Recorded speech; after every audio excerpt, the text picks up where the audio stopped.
Hi hello ನಮಸ್ತೆ ಸ್ನೇಹಿತರೆ, welcome back to Jose ಗೃಹ ಪಾಕ. ನಾಳೆ ಬೆಳಗ್ಗೆಗೆ ಲಂಚ್ ಬಾಕ್ಸಿಗೆ ಏನು ತಿಂಡಿ ಮಾಡೋದು ಅಂತ ನೋಡ್ತಾ ಇದ್ದೀರಾ? ಹಾಗಿದ್ರೆ ಈ ವಿಡಿಯೋನ ಮಿಸ್ ಮಾಡ್ದಂಗೆ ನೋಡಿ. ಇವತ್ತು ನಾನು ತುಂಬ ರುಚಿಯಾಗಿ ಅಷ್ಟೇ ಸುಲಭವಾಗಿ ಲಾಂಗ್ ಬೀನ್ಸ್ ಬಾತನ್ನು ಹೇಗೆ ಮಾಡೋದು ಅಂತ ತೋರಿಸ್ಕೊಡ್ತಾ ಇದ್ದೀನಿ. ಬನ್ನಿ ಹಾಗಿದ್ರೆ ಹೇಗೆ ಮಾಡೋದು ಅಂತ ನೋಡೋಣ. ಮೊದಲಿಗೆ ಒಲೆ ಮೇಲೆ ಒಂದು ಪ್ಯಾನನ್ನು ಇಟ್ಕೊಂಡು ಒಂದು 2 ಚಮಚ ಆಗುವಷ್ಟು ತುಪ್ಪ, 2 ಚಮಚ ಆಗುವಷ್ಟು ಎಣ್ಣೆನ ಹಾಕ್ಕೊಂಡು ಚೆನ್ನಾಗಿ ಕಾಯಿಸಿಟ್ಕೊಂಡಿದ್ದೀನಿ. ನಂತರ ಒಂದು ಅರ್ಧ ಚಮಚ ಆಗುವಷ್ಟು ಉದ್ದಿನಬೇಳೆ, 1 ಚಮಚ ಆಗುವಷ್ಟು ಕಡಲೆಬೇಳೆನ ಹಾಕ್ಕೊಂಡು ಒಂದು ಅರ್ಧ ಚಮಚ ಆಗುವಷ್ಟು ಸಾಸಿವೆ ಹಾಕ್ಕೊಂಡು ಚೆನ್ನಾಗಿ ಚಟಪಟ ಆದಮೇಲೆ ಸ್ವಲ್ಪ ಕರಿಬೇವಿನ ಸೊಪ್ಪು ಹಾಗೆ 2 ಹಸಿಮೆಣಸಿನಕಾಯನ್ನು ಕಟ್ ಮಾಡಿ ಹಾಕ್ಕೊಂಡು ಹಾಗೆಯೇ ಒಂದು ಈರುಳ್ಳಿಯನ್ನು ಮೀಡಿಯಮ್ ಸೈಜಲ್ಲಿ ಕಟ್ ಮಾಡಿ ಹಾಕ್ಕೊಂಡು ಚೆನ್ನಾಗಿ ಫ್ರೈ ಮಾಡ್ಕೊತಾ ಇದ್ದೀನಿ. ಈರುಳ್ಳಿಯನ್ನು ಸ್ವಲ್ಪ ಫ್ರೈ ಮಾಡ್ಕೊಂಡಾದಮೇಲೆ ಇದಕ್ಕೆ ನಾನು ಒಂದು ಹೆಚ್ಚಿಟ್ಕೊಂಡಿರುವಂಥ ಟೊಮೆಟೊ ಹಣ್ಣನ್ನು ಹಾಕಿ ಅದನ್ನು ಕೂಡ ಚೆನ್ನಾಗಿ ಸಾಫ್ಟ್ ಆಗೋವರೆಗೂ ಫ್ರೈ ಮಾಡ್ಕೊತಾ ಇದ್ದೀನಿ. ನೋಡಿ, ಇವಾಗ ಈರುಳ್ಳಿ ಟೊಮೆಟೊ ಹಣ್ಣು ಎಲ್ಲ ಸಾಫ್ಟ್ ಆಗಿದೆ.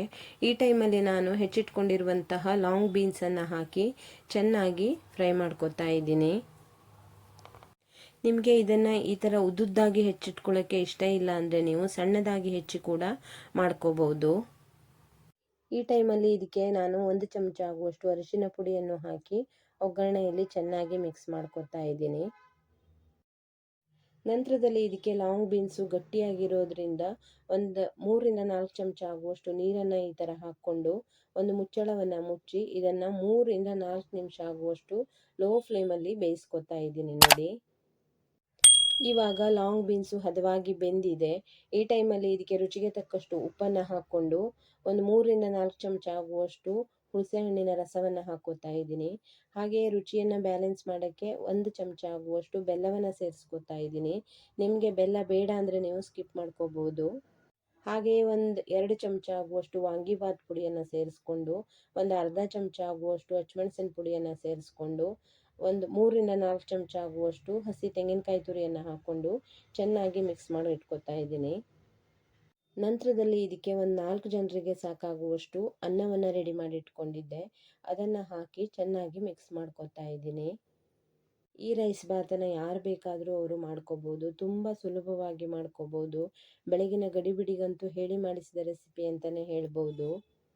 ನೋಡಿ, ಈ ಥರ ಚೆನ್ನಾಗಿ ಕಲಸಿಟ್ಕೊಂಡಿರುವಂತಹ ಅನ್ನಕ್ಕೆ ಮೇಲಿನಿಂದ ಸ್ವಲ್ಪ ಕೊತ್ತಂಬರಿ ಸೊಪ್ಪು ಹಾಗೆಯೇ ಒಂದು 3 ಚಮಚ ಆಗುವಷ್ಟು ಶೇಂಗಾ ಪುಡಿಯನ್ನು ಸೇರಿಸ್ಕೊಂಡು ಚೆನ್ನಾಗಿ ಮಿಕ್ಸ್ ಮಾಡ್ಕೊತಾ ಇದ್ದೀನಿ. ಈ ಥರ ಶೇಂಗಾ ಪುಡಿಯನ್ನು ಮೇಲಿನಿಂದ ಹಾಕ್ಕೊಳ್ಳೋದ್ರಿಂದ ತುಂಬ ರುಚಿಯಾಗಿರುತ್ತೆ. ಹುರಿದಿರುವಂಥ ಶೇಂಗಾನ ಪುಡಿ ಮಾಡಿ ಸೇರಿಸ್ಕೋಬೇಕು. ನೋಡಿ, ಇವಾಗ ರುಚಿಯಾದಂತಹ ಲಾಂಗ್ ಬೀನ್ಸ್ ರೈಸು ರೆಡಿಯಾಗಿದೆ. ಇದನ್ನು ನಾನು ಲಂಚ್ ಬಾಕ್ಸಿಗೆ ಹಾಕಿ ಕಳಿಸ್ತಾ ಇದ್ದೀನಿ. ನನ್ನ ಇವತ್ತಿನ ಈ ಲಂಚ್ ಬಾಕ್ಸ್ ರೆಸಿಪಿ ನಿಮಗೆ ಇಷ್ಟವಾದರೆ ಲೈಕ್ ಮಾಡಿ, ಶೇರ್ ಮಾಡಿ, ಸಬ್ಸ್ಕ್ರೈಬ್ ಮಾಡಿ. ಇನ್ನೊಂದು ರುಚಿಯಾದ ಹೊಸ ಅಡಿಗೆಯೊಂದಿಗೆ ಮತ್ತೆ ಸಿಗ್ತೀನಿ. Thank you.